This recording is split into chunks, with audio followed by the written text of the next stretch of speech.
I'm with Jess. We're up in Hendon, aren't we? Yeah. We're going to be doing a mock test in Hendon with Jess. The route that I'm going to be giving you today is quite a nasty one. Now, there is one section of this particular route where I would expect an examiner to help you if the road markings are poor. So, do you want me to tell you a little bit about what the test is going to be about today? Sure. So at all times, I like you to follow the road ahead unless I tell you to turn left or right, unless road signs indicate otherwise. And if I need you to turn, I'll tell you in good time.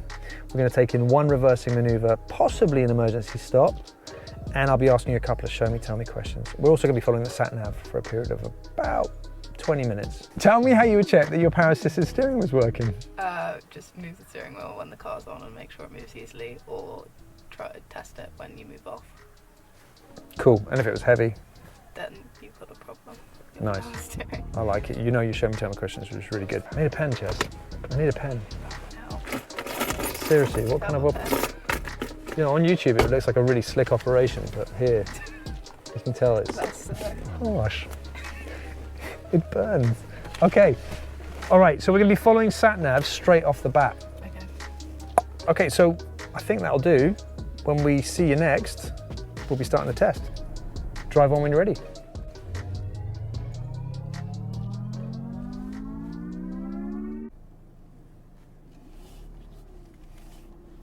This is Hendon Test Centre.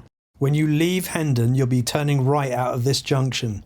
It can be quite tricky to see traffic coming from your left-hand side, especially through these bushes.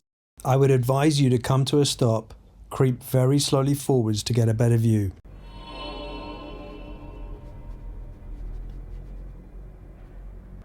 For some reason, the sat-nav is deciding not to work. Because the sat-nav is not working, I've asked Jess to turn right at the traffic lights. Jess changes lanes in good time for this junction, checking her mirrors and signalling well. Is it possible that every piece of technology could possibly go wrong today?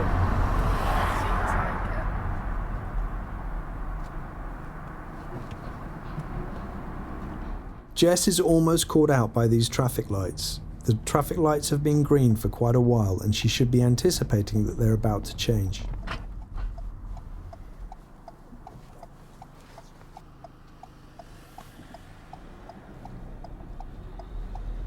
This right turn can be deceptively tricky. The problem is highlighted by the black car. To follow the road ahead, the black car needs to move slightly to the right. So if we accidentally move our car a little bit to the left, we could find ourselves on a collision path with the car following the road ahead. What could cause you to move a little bit to the left? This little piece of curb and the lack of road markings. Be careful.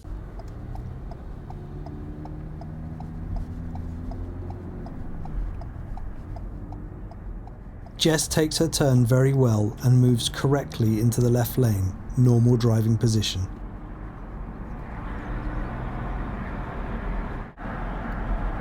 The sign here is warning us of a joining slip road. You could at this point change lanes. If you choose not to change lanes, then do be careful because cars can come around the corner very quickly. This could startle you, so be ready to adjust your speed accordingly.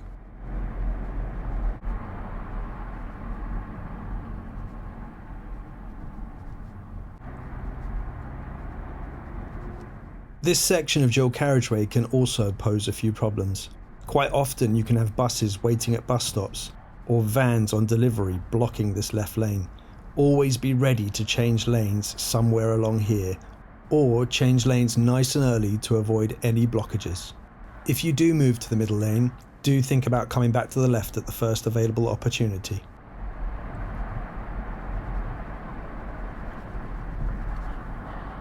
Jess does well here. Even though the lane markings disappear, she keeps a good lane discipline.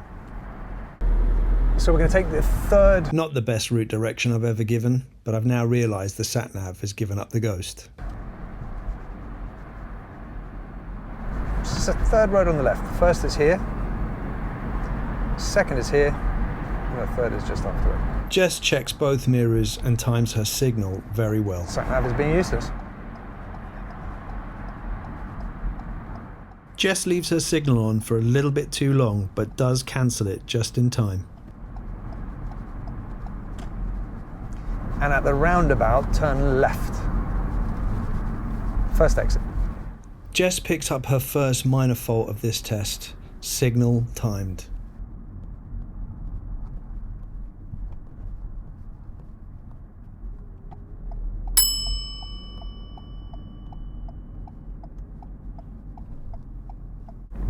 And if you could just find somewhere to pull up on the left in a safe place.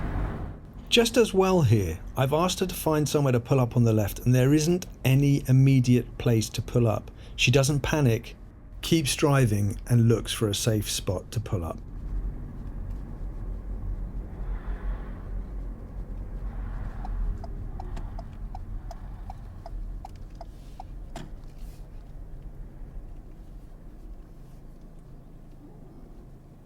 That's fine, that'll do. I'm going to get rid of this sat nav because this is not actually doing anything at all, is it? When technology fails us, So we just improvise. I'll just be directing you as normal on this particular route.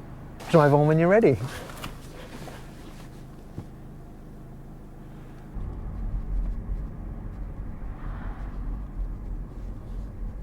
Jess takes a small risk here. I can see why she chooses to proceed, but she does have a gap just before the red car. If the oncoming car had continued to proceed forwards, one of us would have had to reverse. The most preferable option would have been just to hold back here. However, the meeting situation goes in her favour, so no fault. Jess now demonstrates exactly how meeting should be done. She's a good distance from the parked car in front, a good distance from the curb, waits for her gap, and then checks both mirrors to move off. And at the traffic lights, turn right, please.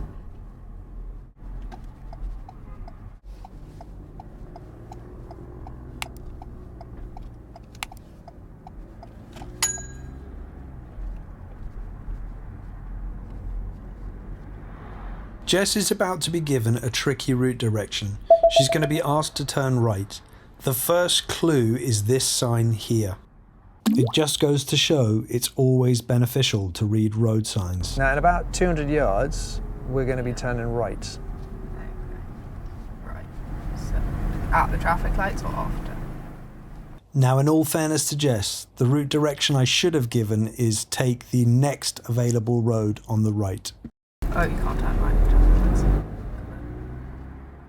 Jess does well and notices that it's a no right turn at the traffic lights.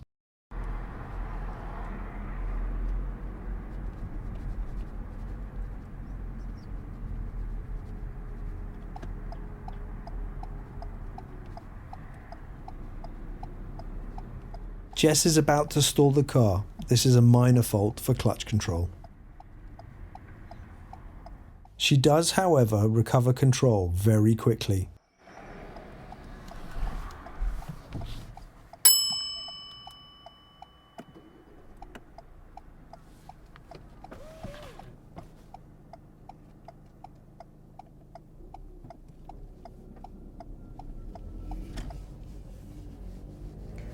And then if you could just pull up on there, go past the Volvo, and if you just pull up on the left in front of that sky blue car.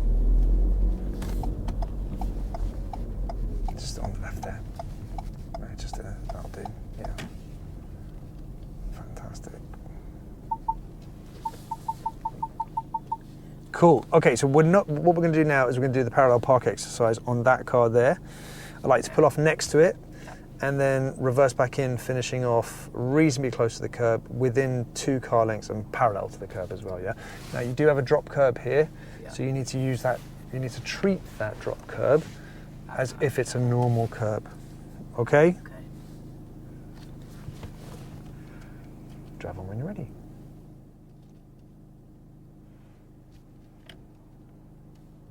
Jess gets herself into a good starting position next to this car. And the trick is, yes, you have to pay attention to the car, but if you look down the road, you should get yourself into a good position.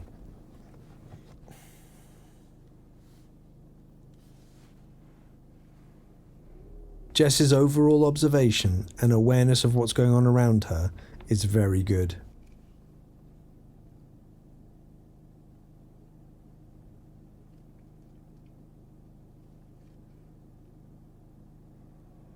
If I wanted to be picky, I would have liked Jess to have looked over her shoulder one more time just before swing out and a little bit earlier.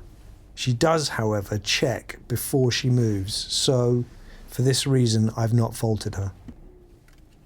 Jess is probably being a bit cautious because of the drop curb. She doesn't quite get it in and she's going to need to do a correction. This is where things could go wrong.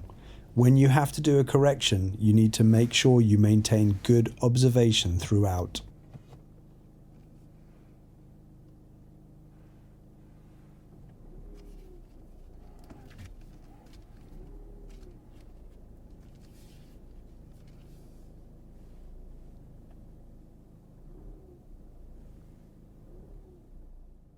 Jess finishes off this manoeuvre quite close up to the car in front.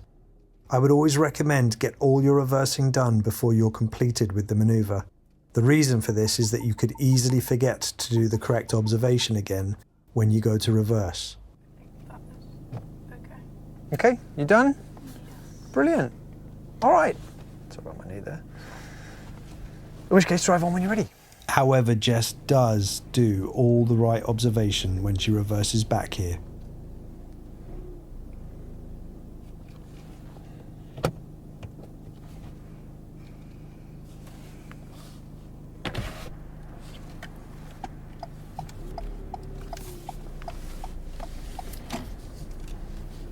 At the end of the road here, turn right, please.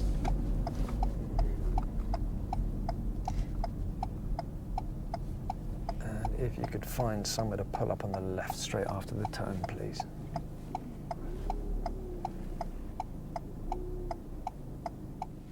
Up until this point, Jess has been doing quite well. She's picked up a couple of minor faults, but nothing too serious. Unfortunately, from here on out, it starts to get messy.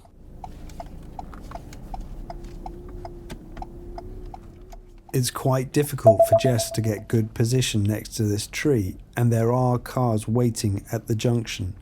The best thing to do here is to wait for these cars to move off, do the correct observation, and then move forwards into the bay.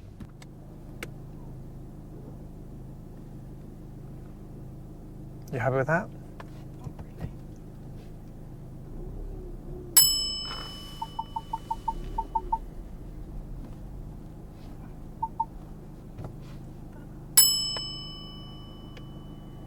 Okay, cool.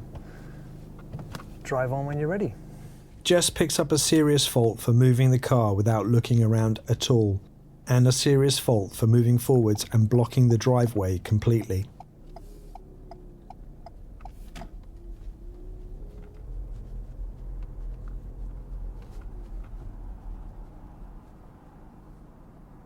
It's about to go from bad to worse. Jess picks up a serious fault here for left turns. When emerging onto a dual carriageway like this, it's not just the left lane you need to be concerned with, but also the middle lane.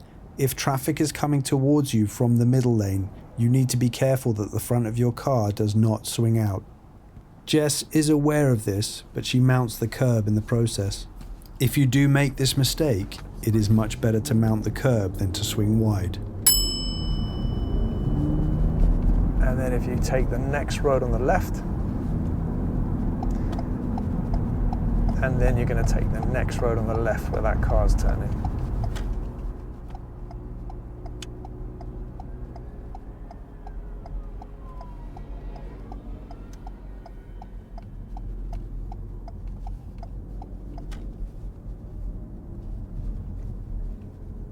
At the roundabout, I'm going to say follow the road ahead. Jess correctly picks the right-hand lane to go ahead. She reads the road markings well. Jess almost comes to a stop at this roundabout when she doesn't need to. It's slight undue hesitation, but it's only advisory.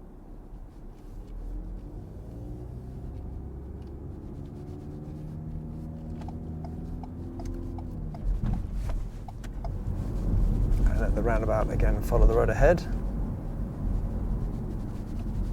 And on this one, yes, you've actually positioned correctly. It's not your fault. Road marking's completely gone.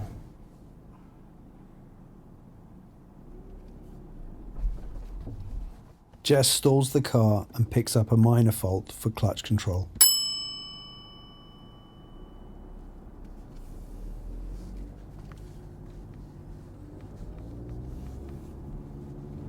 And then at the roundabout, turn left, please.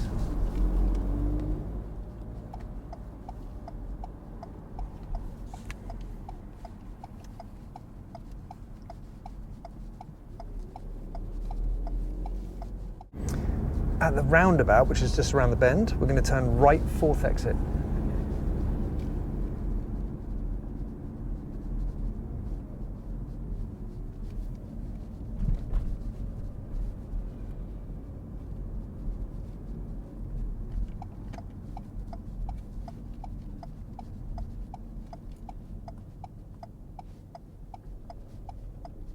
Jess deals with the roundabout well, but as she leaves the roundabout, she reads the road markings upside down and comes to a stop in the middle of the road. Fortunately, there is no one directly behind us. This is a serious fault for response to road markings. That's a no entry. Is it written the other way around? Oh yeah, it is. Never mind. Sorry. Okay, just relax. Just relax. You'll notice that everything started to go wrong after that left turn onto the dual carriageway. And then you're going to be taking the sort of next road on the left where no, not where that bus has gone. The next road on the left. You can see the road bends round to the left there. So if we'd have been on sat-nav, this is where the sat-nav would have finished. Okay.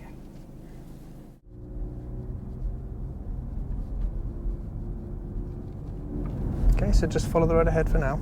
Poor Jess. Her mind is completely somewhere else. Her signal for this dual carriageway should have already come on.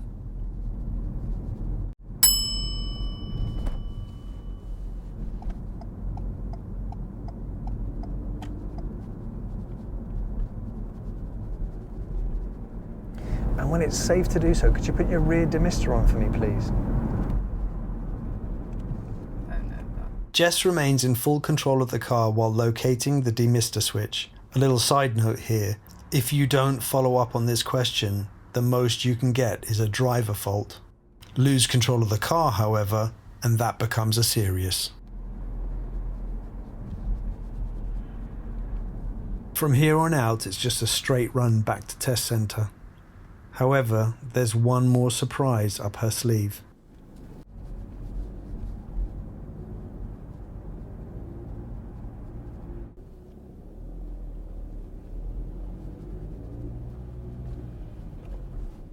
So at the traffic lights, we're going to be turning left.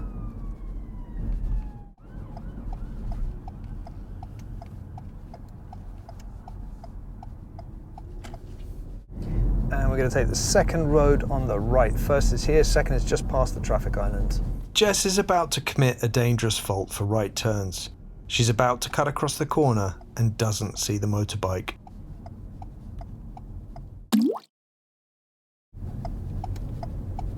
Jess.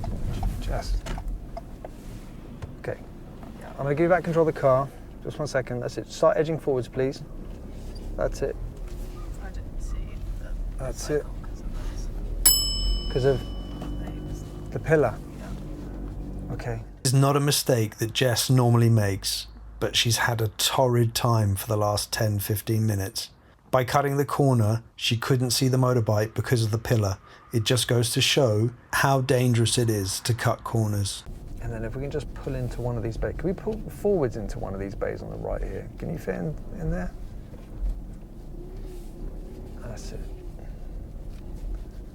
Look at that. It actually ends up in the bay. Bang on. That'll do. That'll do. So let me just add that up. Can we not? I'd rather not find out. You would rather not find out. How do you think you did? Not very well. Where do you think you went wrong? The last bit, the curb, stalling. I know Okay. I recovered that, but it happened twice. Yeah. Do you think those stallings are serious? Those stalls were serious? No, because I Yeah, you recover both of them. You did, I mean, obviously you were about to enter the road. You didn't quite enter the road, so you didn't interfere with anybody. Yeah. So it's a minor. Yeah. So the stall's not a problem. Yeah. Yeah. Okay, look, you didn't pass that test. I know. I think you know that, don't Yeah. you? Okay, look, the road markings, Yeah. you read them upside down. I know. I think I've been so worried about not reading them that it's gone a bit far. Just give me a second. Okay, so I'm really sorry. why are you sorry? Listen, this is a mock test. This is what mock tests are for. They're to sort of bring out, to recreate the environment, and it puts you under pressure. I mean, you didn't interfere with it. You were about to interfere with somebody. Somebody was coming up behind you, Yeah. and then they thought about trying to overtake you. Yeah. But you'd already moved off by then. Turning left onto the dual carriageway, you went over the curb. Yeah. Yes? Yeah, I did that. Listen, that's a hard left turn onto quite a busy dual carriageway. Yeah. Okay, and you had a gap in your lane, didn't Yeah. you? And you're clearly aware of the space. I think I was so Because- nervous about going too far over there. Right, because you had cars in the middle Yeah, lane. exactly. So in the way that you did it the safest way you could. Yeah. No, I knew as soon as This turning right here, I just didn't see it. but you cut straight across the corner. If you'd have waited a little bit, like when are we Yeah. supposed to turn? When you're like, Every other right turn you've done that today. Just that one, again, because you're just like, get me the hell out of this I test. think, Yeah, but you just cut straight across. You got a van coming as well. yeah. Okay, so obviously what's the rule to know it's safe to cross the path of an oncoming vehicle? And the motorbike, you know, that's quite a risky situation. I would almost say that's dangerous. Okay, so you've got to be careful there. Position for normal stops. I tried to give you a lifeline. Where did you stop? Where were you next to?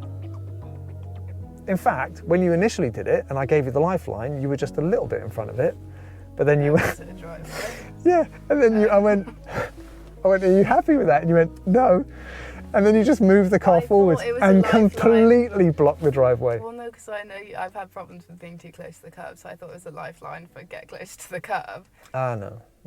That's why. No, it that was wasn't. my thinking. It wasn't. I mean, listen, I would also take into consideration you've just turned right, you've gone to pull up. Again, it's about space. We understand as drivers that sometimes it's not easy.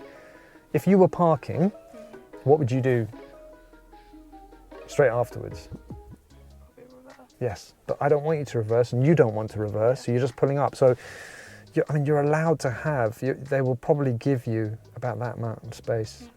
That again is a serious fault. Okay, anyway, so that's this. This is Jess's mock test. If you like what you've seen here, hit the like button, subscribe for more content, and we'll see you in the next one. Get well out.